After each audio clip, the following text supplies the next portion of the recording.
নোয়াখালীতে বন্যায় ক্ষতিগ্রস্ত সরকারি প্রাথমিক বিদ্যালয়গুলো সংস্কারে বরাদ্দ অর্থ ফেরত পাঠানো হয়েছে ব্যবহারের আগেই।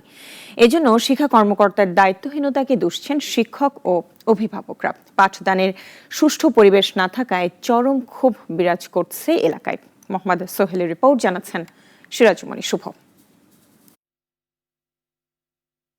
স্কুলের ছাদ চুইয়ে পানি পড়ে, ক্লাসে নেই বসার জায়গা, তবুও শিশুদের পড়তে হয়।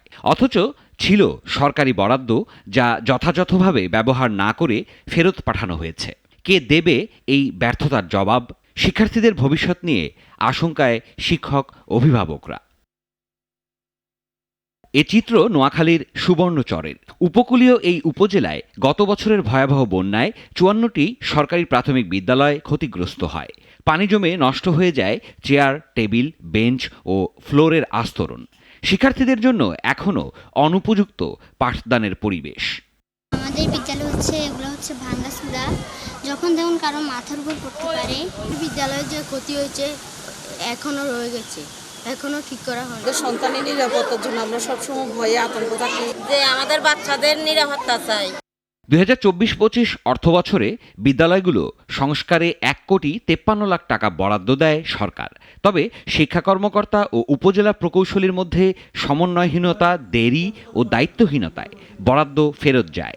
আমরা যখন আমাদের যে পাঠ্যক্রম যেগুলো করে পাঠানো হয়েছিল, সেগুলিতে দেখার পরে দেখলাম যে এই পাঠ্যক্রমের যে আমাদের ভ্যালু আর যেটা বরাদ্দের ভ্যালু, এটা ভিন্ন ছিল। ১.৫ লক্ষ টাকার উপরে যেগুলো, সেগুলো এখানে নীতিমালাতে দেওয়া আছে। স্থানীয় সরকার প্রকৌশল বা এনজিটির মাধ্যমে সেই কাজগুলো করার, সেটাই আমাদের মিটিংয়ে উত্থাপিত হয়েছিল। বরাদ্দ ফেরতের প্রতিবাদে ক্ষোভ জানিয়েছেন শিক্ষার্থী, অভিভাবক ও স্থানীয়রা। একযোগে ৫৪টি বিদ্যালয়ের বরাদ্দ ফেরতের ঘটনায় ক্ষোভ প্রকাশ করেছেন স্থানীয় জনপ্রতিনিধি ও রাজনৈতিক নেতারা। ওনার কাছে একাধিকবার গেছি দ্রুত আমাদের কাজগুলো সম্পন্ন করার জন্য। উনি কৃষির ভিত্তির একটা গণিমসি করতেছেন। বরাদ্দ দেওয়ার পরে এখন এই কাজটা না করি আমাদের শিক্ষা অফিসার দেখতেছি, শুনতেছি যে টাকাটা ফেরত দিতেছে। উপজেলা প্রশাসন জানিয়েছে জুন ক্লোজিংয়ের কারণে বরাদ্দ ফেরত দিতে বাধ্য হয়েছেন তারা। তবে আগামী অর্থবছরে নতুন করে বরাদ্দ চাওয়া হয়েছে। শিক্ষা অধিদপ্তরে অর্থ বিভাগেও কথা হয়েছে।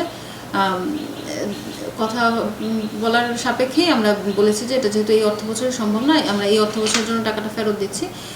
পরবর্তী অর্থ বছরে আমরা আশা করছি যে আবার টাকাটা দেওয়া হবে, মানে উপযুক্ত সময় হাতে নিয়ে, যাতে আমরা একটা অর্থ বছরের মধ্যে কাজটা শেষ করতে পারি। শিক্ষা অধিকার শুধু কাগজে কলমে নয়, মাঠেও কার্যকর করার দাবি সুবর্ণচরের শিক্ষার্থী, অভিভাবক ও সচেতন নাগরিকদের।